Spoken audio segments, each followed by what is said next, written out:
잠재의식은 정서의 영역이다. 네. 정서. 그리고 이성적인 건 의식적 차원이에요. 네. 논리적인 것도 이성적 차원이에요. 물론 그것도 잠재의식에 도움을 받지만, 근데 정서, 우리가 이야기 감정은 의식적 차원이 아니고 잠재의식 차원이에요. 잠재의식 차원. 그래서 내 잠재의식에 어떤 문제가 생기게 되면 어떤 나의 상태를 만들 수 있을까요? 불안한 상태를 만들 수 있고. 네. 그러니까 실제로 내 눈앞에 있는 현실은 불안하지 않는데 내 잠재의식의 과거에 그 불안을 야기하는 회로가 굵게 형성되어 있으면 지금 앞에 있는 이 현실을, 이 대상을 전부 다 뭐로 봐버리냐면 불안한 대상으로 봐버리는 거예요. 그건 내 의식에서 이 사람 불안했어 그런 게 아니고 그냥 그 사람만 보면 불안해져 버려요. 네. 그 상황을 가면 나도 모르게 불안해져 버리고. 이게 뭐냐면 우리의 잠재 의식에서 나도 모르게 그냥 그러한 상태를 일으켜버린다. 그래서 잠재 의식은 정서의 영역이다라고 하는 거예요. 불안할 때 좀 신경질지고 날카로워지는 것도 다 이런 이유예요. 이 내용이 참 중요해요. 단어를 해석해보면 뭐 봉사를 절개한다, 전의적이다라는 거하고 같은 뜻이에요. 봉사를 절개한다는 거 하나 탁 던져주면 그거에 대해서 잠재의식은 정말 착한 마음으로 계속 그 던져준 그거에 그냥 봉사하는 정말 착한 하인이죠. 그러면 이 잠재의식이 봉사를 절개한다라고 했으니까 우리는 뭘 해줘야 될까요? 잠재의식이 명확한 지시를 내려주면 그 지시가 이루어질 때까지 잠재의식은 24시간 365일 평생 동안 그것이 답이 구해지거나 해결될 때까지 작동된다. 어떤 사람은 난 이게 될 거야, 이런 사람이 될 거야 라고 꿈과 목표를 잠재의식에 반복으로 심어버리면 그것이 달성될 때까지 부단한 노력을 하는 거예요. 끊임없이 노력을 해서 언젠가는 그걸 이루게 만드는 건 잠재의식이 그런 정말 봉사하는 마음, 봉사하는 상태를 만드는 거예요. 잠재의식에서 명확한 지시만 내려가면 잠재의식은 뭘 못한다? 판단하지 못한다, 해석하지 못한다. 그냥 들어오는 그대로 맹신해버려가지고 그에 관련된 반응을 나타내버리죠. 그럼 그 명확한 지시, 그 외부적 자극과 정보가 긍정적인 것이라면 얼마나 좋을까요? 긍정적인 것이라면 잠재의식에서는 그 어떤 답도 반드시 구해줍니다. 그게 빨리 구해져 느껴지는 차이밖에 없어요. 그런데 이게 긍정적인 게 아니고 부정적인 만약에 명확한 지시가 내려가 난 못난 사람이야, 난 우울한 사람이야, 난 불안한 사람이라고 계속 반복 넣어버리면 잠재의식에서는 그러한 상태를 만들어버려요. 왜? 그 명확한 지시가 내려왔으니까 반드시 그 임무를 수행을 하거든. 그러면 벌써 내 잠재의식에서 그걸 수행하면서 내 뇌는 어떻게 되어버리나요? 그 부정적인과 관련된 뇌 회로가 강하게 활성화되고 그와 관련된 물질이 반복 분비되어 버렸으니까 중독되어 버리죠. 그 부정적인 그러한 그 상태를 만들어 놓으면 이제 우리 몸도 어떻게 되나요? 결국은 그 뇌의 통제를 받고 있잖아요. 그러면 행동에 제약을 받게 되죠. 새로운 어떤 도전과 새로운 어떤 시작을 못하게 되는 거예요. 심지어는 그게 몸의 건강까지도 해칠 수가 있다. 그렇다면 우리는 어떤 말을 주로 해야 될까요? 어떤 생각을 해야 되고 어떤 말을 해야 되고 어떠한 정서를 자주 내가 불러내야 되고 어떠한 행동을 해야 되는 건 여기 있다. 그럴 때는 초점을 확 바꿔버리면 돼요. 패턴 깨기를 통해서. 그 패턴을 우리가 못 깨면 이 상태에서 벗어나기 힘들죠.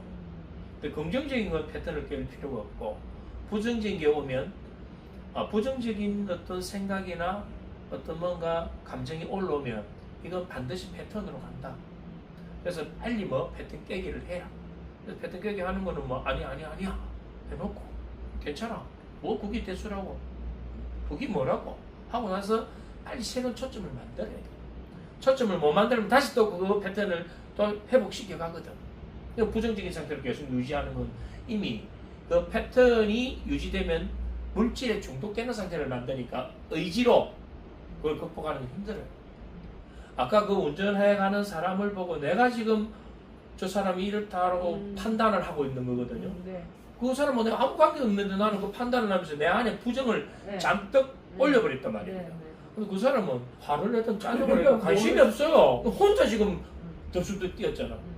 그럴 이유가 있었나요? 그 지나가는 게 왜냐면 우리가 운전하면 사람이 많이 망가진다는 이유가 뭐냐면 내가 가는데 이 사람이 지금 뭐 하고 있는 거예요? 방해하고 있단 말이에요. 그럼 방해는 이게 내 안에 정서를 불러낼 때 운전에 대한 게 아니에요. 내가 살아가는데 얘가 지금 걸거적거리고 있다. 맞아요. 그 정서까지 물고 들어오기 때문에 갑자기 화가 나는 거예요. 실제 운전하다 보면 좀 늦게 갈 수도 있고 천천히 갈 수도 있고 초보 운전일 수도 있는데 그게 그렇게 죽이고 살릴 문제도 아니잖아. 네. 근데 내가 왜 여기서 화를 나는가를 보면 이건 과거에 내가 살아오면서 내 앞에 뭔가 장애물들이 많았는데 그것 때문에 내가 많이 괴로웠어. 힘들었었어. 그래서 앞에 있는 거기에 이제 감정이 연합돼 버려요. 융합돼. 그래서 이 사람에 대한 감정이 확 올라와가지고 이제 화와 분노까지 올라오는 거예요. 그러면서 내 상태를 뭐냐면 그와 관련된 회로를 활성화시키고 물질이 분비되면서 내 혼자 지금 부정에 빠져버리는 거예요. 그러면서 가면서 또 한번 쳐다보면서 점검까지 하시잖아요. 그렇죠. 이씨 뭐 하고 있는 거야? 하고 봤는데 게임하고 가고 있는데 더 화가 나는 거예요. 모든 사람은 자신의 행동에 최선을 다하고 있거든요. 그리고 그 사람의 모든 행동에는 긍정적 의도가 있잖아요. 그 사람은 정말 열심히 지금 게임을 하고 있는데 그건 자신의 선택이에요. 가서 사고가 나든 뭐 요걸 다른 사람한테 태박이라도 먹든. 그래서 이제 지나가면서도 저분은 참 특이하시네. 은형의라고 저는 말씀드린 기억나시나요? 네. 내 말을 바꿈으로 해서 내 감정 상태를 확 바꿔버리는 거예요. 왜냐하면 말은 분명히 조작도 가능하지만 내가 이 말을 바꾼다는 건 내 신경회로와 연결되어 있거든, 말이. 그러면 말을 바꾸면 신경회로가 바뀌어버려요. 그래서 말을 바꿈으로 해서 신경회로가 바뀌었다는 건 회로의 조합과 배열이 바뀌었으니까 부정적인 물질 분비되는 게 스톱돼버리고 뭔가 별거 아니네? 하고 그냥 지나갈 수 있는 상태를 만들어요. 그 시작이 뒤에서 따라가면서 시작이었거든. 근데 그 시작을 앞으로는 내 남편, 내 아들이 저렇게 지금 몸이 안 좋구나. 특히 이제 막내 아들이 지금 운전면허증 금방 취득해가지고 지금 초보 운전부치가 땡기면 저거보다 더 심할 거 아니야? 올라 하다가 그래 우리 작은 아들이 운전하면 저거보다 더 심할 수도 있어. 그러면 아무렇지도 않아요. 그래도 한 번씩 가끔 운전 못되게 하는 사람이 있으면 화가 날 때도 있어요. 근데 싸우질 않아요. 내가 손해니까. 자존감이 정확하게 우리가 알아요. 자존감. 내가 자존감이 그 상태에서 낮아집니다. 네. 원래 낮은 존재가 아니고 그 상태에서 낮아졌다는 건 뭐냐면 내가 전에 누군가에게 무시당했던 거. 눈앞에 있는 요것만 보는 게 아니에요. 실제로 잠재의식 공부해보면 이게 전부 다 전체성으로 시간성도 다 연결되어 있잖아요. 그래서 여기에서 올라오는 거 정말 찰나의 순간에 우리 뇌는 전체성을 확 작동시키기 때문에 지금 내게 끼어드는 게 그래 한 명까지 빠지는데 두 명 이게 나를 무시하는 거야. 지금 금방 말씀하신 대로 네. 그게 좀 불려 올라오는 거면 이 상태에서 내가 내가 과거에 이런 경험에 뭔가 건드렸구나. 그래서 내 자존감이 지금 상했구나. 그럼 자존감이 이 상태에서 순간적으로 낮아져 버린 거예요. 낮아진 상태에서는 뭘 이렇게 해야 되냐면 이 자존감을 채워야 되기 때문에 그때 뭐 하냐면 보복운전하는 거예요. 공격하는 거예요. 그러니까 보통 이제 보복운전하는 사람들의 심리는 대부분 낮은 자존감이에요. 이 낮은 자존감은 뭐냐면 내가 자존감을 더 채우고 나를 좀 존중해 줘야 되는데 누군가가 지금 나를 무시하고 끼어들기를 계속 해가 화가 났잖아. 네. 분노를 못 참는 거예요. 낮은 자존감이니까 이걸 채워야 되니까 이걸 스스로 채울 수 있는 뭔가를 훈련을 못 받았잖아.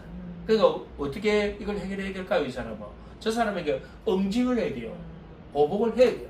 그래서 가서 앞에 막아가지고 차를 세워서 야구 방망이를 들고 나가는 일이 결국은 뭐냐면 그 낮은 자존감 때문이죠.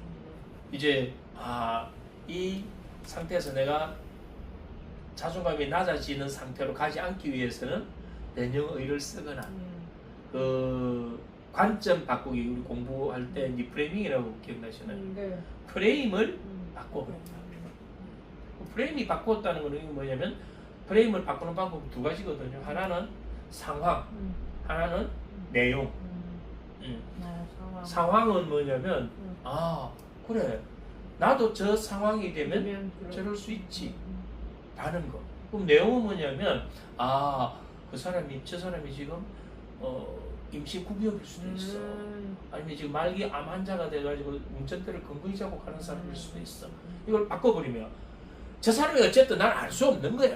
그래서 내 안에서는 뭐냐면 내가 프레임을 바꿨으니까 내 상태는 편안한 여유 있는 상태가 되지. 이걸 내 페이스를 유지하는 방법이지. 충청도에서는 그렇게 급하게 가는 차를 보고 그럼 어제 출발했어야지. 그 충청도 말의 그런 화법들 참 많거든요. 정말 좋잖아. 그 한마디에 그냥 싹 지나가 버리죠. 속도로 운전해 보셨죠? 네. 운전하다 보면 막 한 차 그 차 한 대 추월하려고 온갖 에너지 다 써가 추월하고 가잖아. 근데 그렇게 열심히 밟았는데 여기서 가서 소변 안 보고 나와서 가다 보니까 내가 한 시간 전에 추월했던 차가 내 앞에 가고 있다 이 말이에요. 아무것도 아니겠어요. 그 순간에 어떤 뭐 경쟁심이나 지기 싫어하는 그런 마음. 네, 그게 좀 많은 것 같아요. 제가 사주적으로도 그렇긴 한데 좀 그런 게 많아요. 그것도 이제 우리 긍정적으로 그냥 풀어버려야 돼요. 아, 내가 남에게 지기 싫어하는 그런 긍정적인 성향을 갖고 있구나. 네. 근데 그걸 내가 여기 이 대상에게 쓰는 건 참 가치 없는 일이지. 그러니까 내 행동에 대해서는 무조건 긍정적 포지션을 잡아줘요.